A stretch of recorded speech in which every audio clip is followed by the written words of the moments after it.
Supreme Furniture, truly stylish.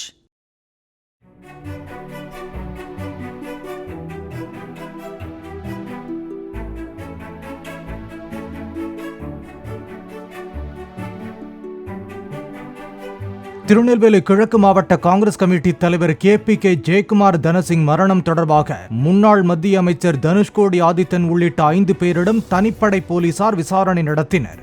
Jayakumar Dhanasingh எழுதியதாக கூறப்படும் கடிதத்தில் தனுஷ்கோடி ஆதித்தனுடனும் பணம் கொடுக்கல் வாங்கல் தொடர்பு இருப்பதாக குறிப்பிடப்பட்டிருந்த நிலையில் பாளையங்கோட்டையில் உள்ள அவரது வீட்டில் சுமார் 2 மணி நேரம் விசாரணை மேற்கொண்டு அதனை வீடியோ பதிவு செய்ததாக கூறப்படுகிறது. நாங்குநேரி காங்கிரஸ் MLA ரூபி மனோகரன், தமிழ்நாடு காங்கிரஸ் கமிட்டியின் முன்னாள் தலைவர் KV தங்கபாலு உள்ளிட்ட 30 பேருக்கும் போலீசார் சம்மன் அனுப்பியுள்ளனர். திசையன்விளை அருகே கரைசுற்றுப்புதூரில் உள்ள ஜெயக்குமார் தனசிங்கின் அலுவலகத்திலும் போலீசார் சோதனை நடத்தினர். இதனிடையே பாதி எரிந்த நிலையில் மீட்கப்பட்டது ஜெயக்குமார் தனசிங்கின் உடல்தான் என உறுதிப்படுத்த DNA சோதனை நடத்துமாறு அவரது குடும்பத்தினர் வலியுறுத்தியுள்ளனர்.